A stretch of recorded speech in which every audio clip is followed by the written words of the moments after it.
Hey friends, welcome to 30 Days of Healing.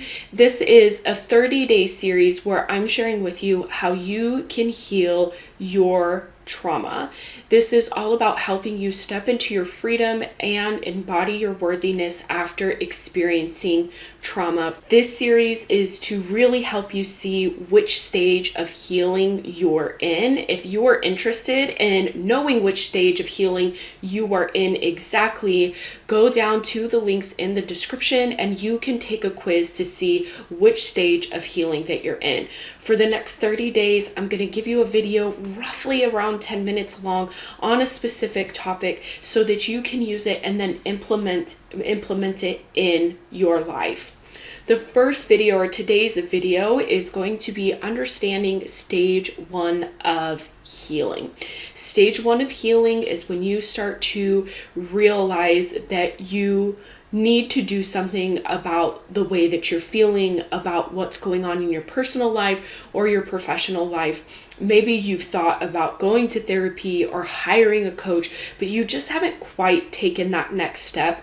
Or maybe you really want to start healing, but you want to be able to do it in a way where you're guiding yourself, you're doing self-healing. So maybe you're working in workbooks and journals and things like that, but you're still hesitating to really push yourself to go deep and down into the depths of your healing.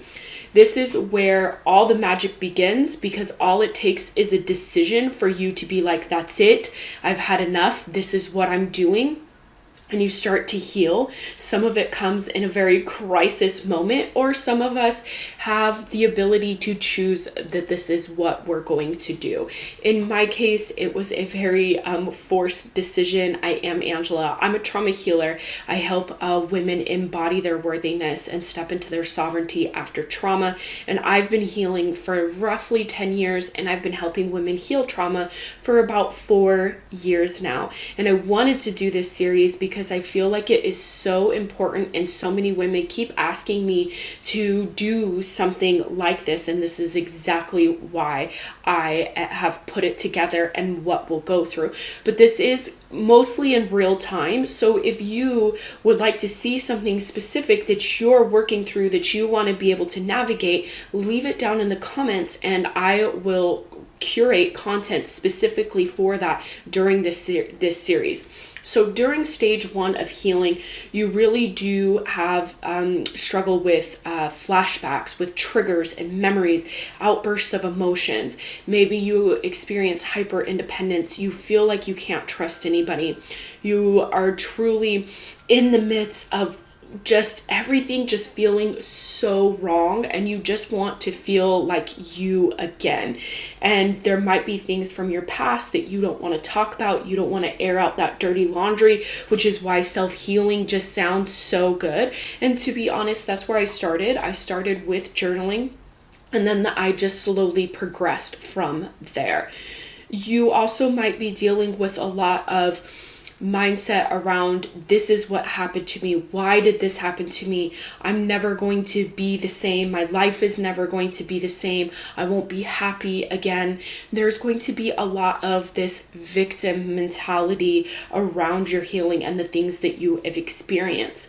Now, I know people don't want to hear this, but it is part of the journey. Being in this space is very much the beginning stages of, okay, I'm going to take the next step. Okay, I'm going to do this. Because what happens is that where you're at and what you're feeling is so much worse than taking the next step and what emotions and feelings that actually brings.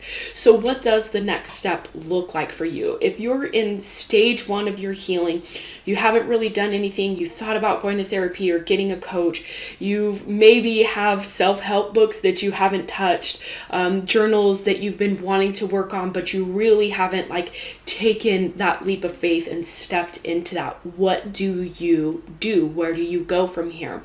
What I, of course, am going to tell you, and we're going to do a video on this, is to get a journal and don't even address your trauma or anything like that. Just get a journal, write in it for 5 minutes, and just write about your day. And what you will notice is that as you do this consistently, it will be much easier to dive into other things because you get really safe and comfortable with putting your thoughts on paper. And again, we're going to do a video on this during the series about how to journal for healing and things like that. That will be for another day. But your focus right now is to just decide to get a journal. It could be a notebook. It doesn't have to be fancy. And get a pen and just write in it every single day for 5 days. And this is going to, or not for 5 days, just writing it for every single day for 5 minutes, and it will start to push you forward in what's next and the feelings that you'll start to notice that, you know, your thoughts are exactly serving you, and they're a little bit, they're not exactly serving you into the sense of they're making things worse. And so your goal at this point is just to try to create clarity and create a habit that serves you. Because even as you go into stage 2 and stage 3 of healing, what you learn is that going to a therapist once a week is not necessarily serving you if you're not doing any other habits that are supporting you and your nervous system and your thoughts, as you're working with someone. So it is important for you to do things in the process. So this is what I have for you. Tomorrow we're going to dive into the nervous system and safety because I feel like that's so important.